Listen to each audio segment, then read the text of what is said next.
Hello, gun world. This is the Bucket coming at you today with my Raven P25. This is a striker-fired all-metal gun that shoots 25 ACP out of a detachable box magazine, 6+1 in the chamber.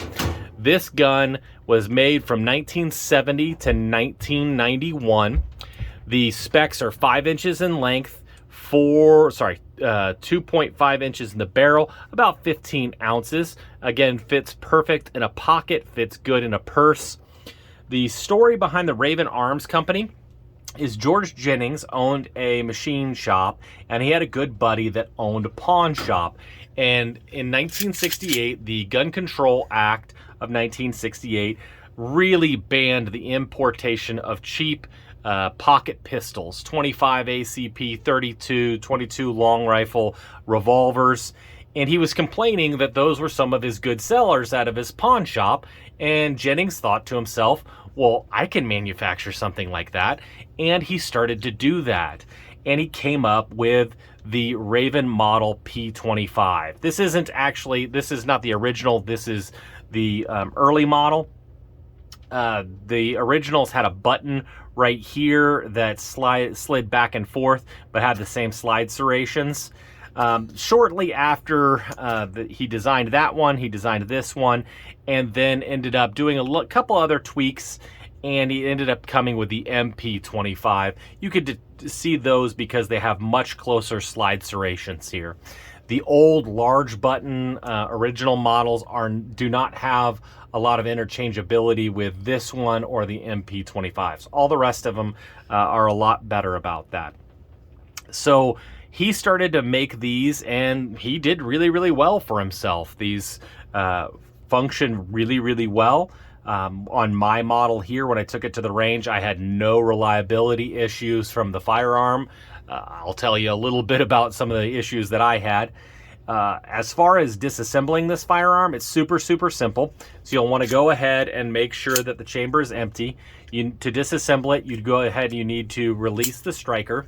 You have a striker detent right here. All you have to do is push in on that and lift the slide off, and it comes right off. You will have a safety bar right here that this can fall out, so you want to keep an eye on that. You have your recoil spring. You have a fixed barrel, and on the slide, you can see right here, it's actually pretty good. The machining is pretty good. You can go ahead and take out the striker spring and holder, and then you can remove the striker. Reassembly is just the same in the reverse. I will tell you that I've had problems with this safety. It likes to pop off. So what I do when I'm assembling it is I go ahead and I put my index finger right here, rotate it over, and then I hold with this index finger, I push this in, line it up right here, and then just slide it on. Super easy for assembly.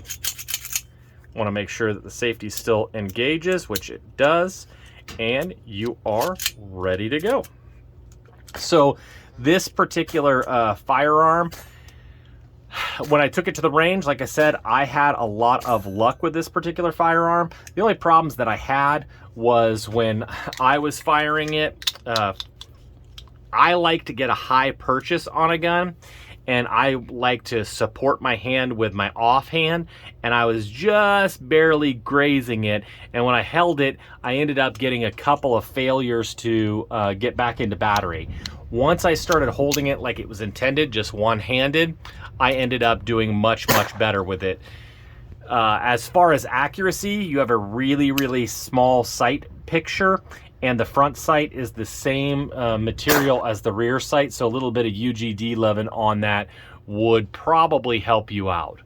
Now, as far as accuracy, other than the slight radius here, I will tell you that this gun was not designed for long distance shooting. The bullet will go out far, and there is rifling in it, but with all the other things that I said, you know, getting it to hit where you want to at 10 yards is going to be pretty hard. For what it was designed for, which is close personal self-protection, a belly distance as it's sometimes referred to, you're going to want to you're going to be fine. And 25 ACP is no joke. it can keep you safe. Now, as far as would I make this my everyday carry? No, I wouldn't. But as far as keeping this in a pocket, I would consider it. That, you know, like I said, it's better than a pointy stick. And so as far as personal protection, I think, you know, you're going to be okay as this as a backup. As far as a range toy, it is a blast. Just a lot of fun to shoot. 25 ACP isn't an inexpensive round by any stretch of the imagination, but it is a lot of fun. So anybody that's thinking about picking one of these up, I think you'll have a lot of fun. And the price point, you know, you'll often see these for 50 to 75 bucks at a pawn shop, at a gun show.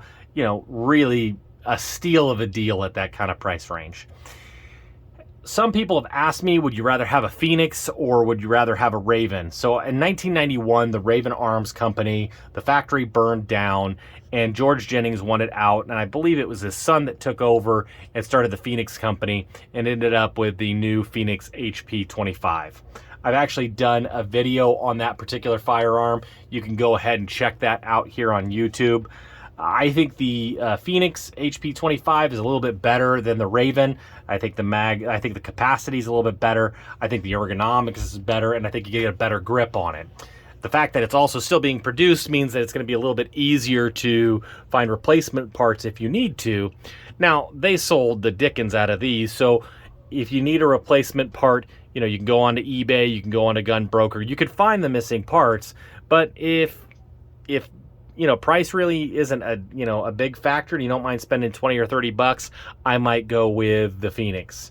As far as cool factor, I really like this one as well. So if you're going to get this gun and you don't have a lot of 25 ACP, remember, hold it with one hand, you know, get a good grip on it. Don't get up high on that slide. Don't allow the slide to run into your hand, and maybe put a little UGD 11 on the front sight and have a whole bunch of fun. I want to thank you guys for supporting the channel, checking out this video. All the likes, the comments, the subscriptions are really, really helpful. And as always, you stay classy. I learned a lesson. Never half-ass two things. Whole-ass one thing.